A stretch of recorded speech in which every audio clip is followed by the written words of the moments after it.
Bonjour à tous, bienvenue à ce 3e numéro de podcast avec Cerveau Connecté. Cerveau Connecté met en avant l'intelligence collective et la collaboration entre le leadership et la technologie. Je suis Oumoul Khairi Keita et ma mission est de vous partager les réflexions sur des thèmes d'actualité tous les 15 jours.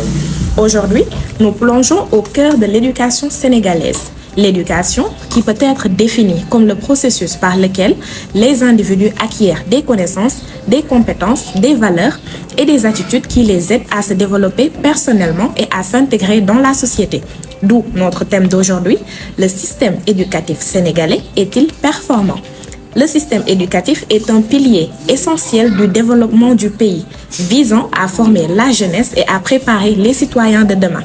Cependant, pour évaluer sa performance, il est crucial d'examiner divers aspects tels que l'accessibilité, la qualité de l'enseignement, les taux de réussite, d'abandon scolaire, ainsi que l'adéquation avec les autres besoins du marché du travail. En analysant ces éléments, on peut mieux comprendre les forces et les défis du système éducatif sénégalais et identifier les domaines nécessitant des améliorations pour garantir une éducation de qualité et équitable pour tous. Aujourd'hui, c'est avec un honneur et une immense joie d'accueillir sur ce plateau Monsieur Pape Alla Ndiaye, un enseignant au sein du système éducatif sénégalais, mais également le responsable pédagogique de Thiès En Marche. Monsieur Alla, bonjour. Bonjour, son nom est Vous allez bien? Je vais bien, machallah. Vous êtes très élégant. Merci. Alors, vous êtes prêt à débattre? Bien, alors, Monsieur Alla, en tant que personne expérimentée dans le domaine de l'éducation, pouvez-vous nous dire si tous les enfants, indépendamment de leurs origines sociales, ont un accès équitable à l'éducation de qualité? Merci beaucoup, son nom de cette invitation. Donc, c'est un immense plaisir pour moi de vous recevoir chez moi. Plaisir partagé. Voilà, donc pour cette question, je vais répondre non, car il y a toujours des inégalités qui existent. D'abord régionales. Les enfants issus des zones rurales ont moins accès à une éducation de qualité. La proportion des enfants issus, la proportion des enfants qui fréquentent actuellement l'école est beaucoup plus élevée en milieu urbain qu'en milieu rural. Donc 70% contre 51% selon le rapport de l'ANSD. Même la proportion des enfants qui ont l'âge de fréquenter l'école et non scolarisés est beaucoup plus élevé en milieu rural qu'en milieu urbain. Donc avec un taux de 28% contre 12% pour le milieu urbain. Ensuite, il y a les inégalités socio-économiques. Car on a constaté que ceci peut concerner les deux zones. Les enfants issus des familles à faible revenu ont moins accès à l'éducation de qualité. Donc, il y a des défis qui restent à relever par rapport à l'accès. Donc, malgré les multiples efforts de l'État, parce qu'on a constaté, il faut le dire, que l'État a fourni beaucoup d'efforts par rapport à l'accès. Parce que 2017, on a quitté 65% pour arriver en 2023 à peu près à 108%.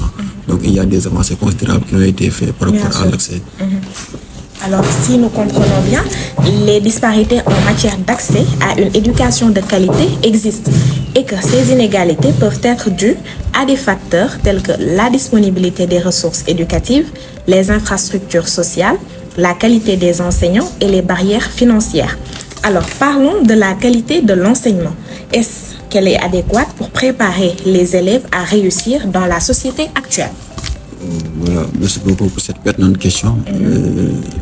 Il faut reconnaître que depuis 1980, le Sénégal cherche à améliorer son système éducatif donc à travers 3 volets. Donc, il y a le volet de l'accès donc, que nous venons de développer.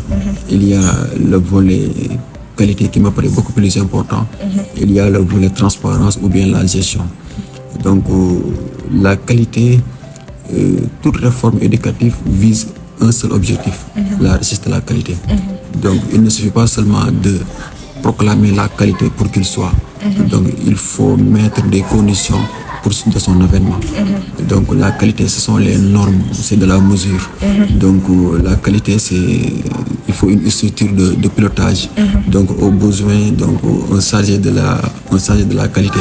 Donc il faut également un contrôle externes et internes, compte tenu des réglages. Ceci dit que nous sommes dans un monde en constante évolution, donc avec la montée de la technologie.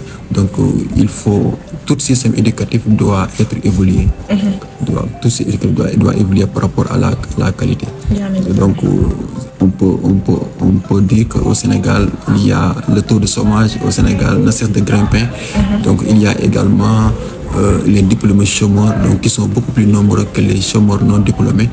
Donc il y a également les comportements des citoyens qui restent à désirer. Donc tous ces facteurs peuvent permettre d'évaluer la qualité de notre système éducatif. C'est très intéressant parce que effectivement, pour préparer les élèves à réussir dans la société actuelle, l'enseignement ne devrait plus être limité entre 4 murs. Il doit mettre l'accent sur le développement de compétences telles que la pensée critique, la résolution de problèmes, la créativité, la communication efficace, la collaboration et la maîtrise des technologies de l'information et de la communication. En outre, les programmes éducatifs devraient être alignés sur les besoins du marché du travail. Monsieur Allah, vous le savez tout comme moi, que tout le monde ne peut pas réussir dans le milieu scolaire. Alors dites-nous, quels sont les taux de réussite des élèves et le taux d'abandon scolaire et quelles sont les raisons derrière ces chiffres? Voilà, donc une pertinente question parce qu'au Sénégal, le taux de réussite aux examens nationaux reste très faible. On a tendance à dire que tout système éducatif doit considérer l'échec scolaire comme une exception et non une règle. Et lorsque dans un pays, les résultats d'un examen institutionnel ne peuvent pas dépasser 80% d'admis, donc les autorités ont l'obligation de revoir tout le processus du système éducatif. Voilà, maintenant, en ce qui concerne l'abandon, donc les chiffres restent spécifiques, que ne sont pas faciles à décrire. Ça, c'est vrai. Voilà, mais le constat est là. Donc les raisons des taux d'abandon peuvent inclure plusieurs facteurs. Donc il y a les facteurs économiques, il y a également les barrières linguistiques, il y a les problèmes d'infrastructure, il y a les disparités régionales. Et ces facteurs contribuent à un manque d'accès et de ressources dans certaines zones rurales si on le compare aux zones urbaines. Alors, face à ces innombrables problèmes, que doivent être les urgences à régler pour ce nouveau gouvernement pour un enseignement de qualité? Je pense que les nouvelles autorités doivent d'abord, parce que nous voulons un système éducatif de qualité très performant.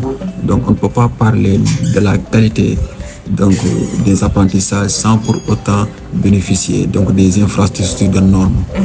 Donc il faut d'abord investir dans les infrastructures scolaires parce que les infrastructures doivent être adaptées aux normes pour que les enseignants puissent fournir de la qualité. Bien sûr. Donc après les infrastructures, il y a ce qu'on appelle la formation des enseignants. Donc les problèmes qui concernent les enseignants, donc ça peut être sur 2 volets. Donc le premier volet c'est leur carrière. Donc on doit d'abord régler le problème de carrière des enseignants. Un enseignant ne peut pas avoir des problèmes de carrière et rester concentré dans sa classe pour fournir de la qualité. Donc il y a également l'autre volet qui concerne l'enseignant, c'est sa formation. Bien sûr. Donc les formations initiales qu'on a reçues ont tendance à être obsolètes.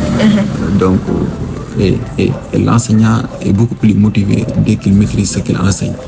Donc nous sommes dans un monde très connecté. Les enfants sont très connectés. Donc il faut que l'enseignant soit outillé pour qu'il puisse véhiculer, pas seulement donner le savoir, mais aussi encadrer. Pas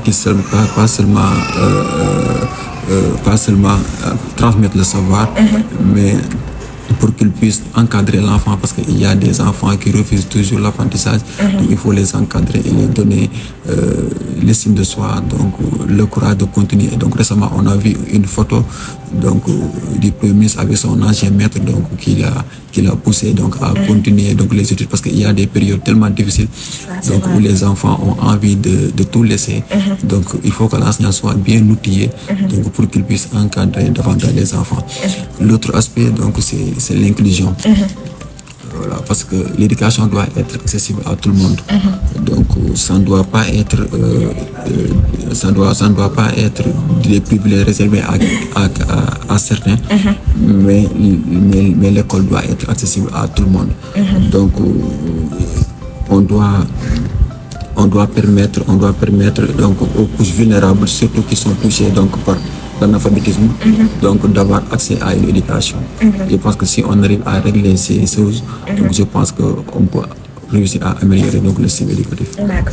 Alors, nous l'avons compris, pour ce nouveau gouvernement, les urgences à régler pour assurer un enseignement de qualité au Sénégal incluent plusieurs aspects essentiels et qu'il serait crucial de se concentrer sur l'amélioration de la qualité de l'enseignement en actualisant les programmes scolaires pour les rendre plus pertinents et adaptés aux besoins actuels et en veillant à ce que les ressources pédagogiques soient adéquates et accessibles.